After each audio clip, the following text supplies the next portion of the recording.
Hey, Tom here from the Run Testers. In this video I'm going to be doing a first run review of the Brooks Levitate 5. Let's take a look.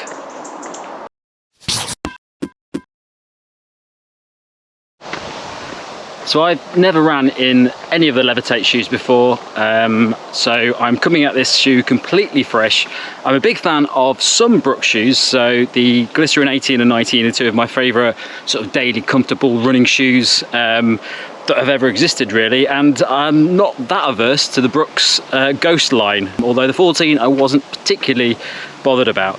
But the Levitate 5, this is the first time I've ever run in Levitate, so it's meant to be a sort of faster tempo shoe. It's meant to be harder, which is not a shoe I normally would go for, so it's going to be an interesting one. I'm going to do a 10k, I'm going to try and up the pace a little bit, take it down a bit, see how it feels, and then yeah, let's see what I think.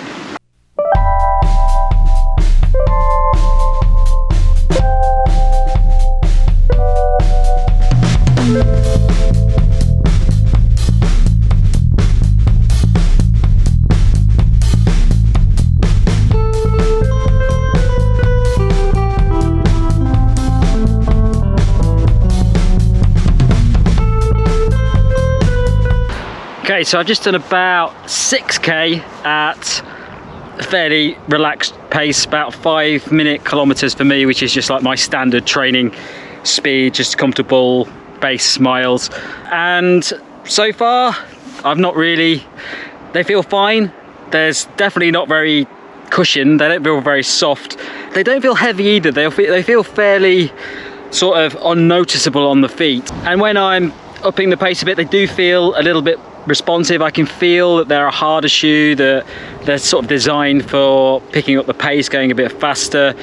Definitely not designed for those sort of slower kilometers. I'm not getting a lot from them on those. What I'm going to do now is do some sort of little sprint intervals for the next 4k, see how it feels at different sort of speeds, and just see if I get a little bit more from the shoe than I did in the first 6k.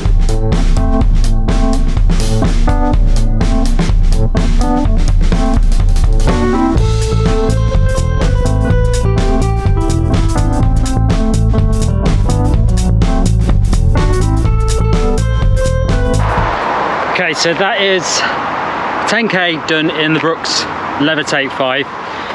Then I didn't dislike the run at all. It was completely fine. It definitely felt a lot better when I picked up the pace and I started trying to go a bit faster. It felt a lot more responsive.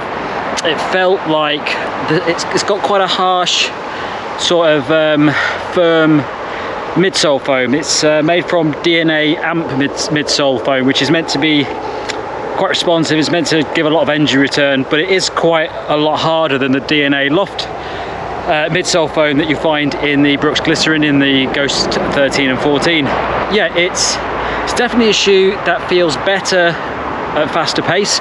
It reminds me of the Ride 14, which will be music to Kieran's ears. He's always after a sort of harder shoe which you can use for daily training miles, so this feels to me very similar to that. It's not got a lot of softness to it, it's not got a lot of cushioning, but it definitely feels like it's a lot more versatile if you want to use it for picking up the pace and putting in some faster miles. In terms of the comfort, it's completely fine. My feet feel really comfortable. They felt very secure on the feet when I was running on them. They're very nice lockdown fit. I've had no issues with them at all. It doesn't feel to be restrictive in any way. When I did put them on, I did think they felt a little bit tighter than what I have experienced in Brooks shoes like the Glycerin and the Ghost. But after just a kilometre or two, I've not got that feeling anymore. They feel nice and loose, but still quite secure. I think they're probably a good shoe that's, you know, if you're training at a faster pace, you're doing tempo training, that sort of thing. Sorry, my nose is running a bit here. I've had a cold for a few days, so this has really set it off. So yeah, I'd say it's a successful test. I think there's definitely a place for these. I'm looking forward to testing them a bit further. I'm kind of hoping they're going to soften up a little bit over a few more miles, but from what I've read about these shoes, they do tend to kind of remain hard, which is what people want from them. So yeah, I'll keep testing them and we'll do a full review shortly. Oh, and I forgot to mention the outsole, which I think feels really good actually. definitely feels, I mean, it's quite dry at the moment. I've not managed to test it on any sort of wet surface, but it feels like it's got a lot of grip on it. It feels very secure on the ground from what I've got from that 10K I've just done. So yeah, pretty impressed with the Outsole as well. So thanks a lot for watching. Don't forget to like and subscribe and click the little bell, and check out the channel for all the other videos we've got from the latest road and trail shoes, as well as the latest watches and headphones out at the moment. Thanks a lot for watching. See you soon.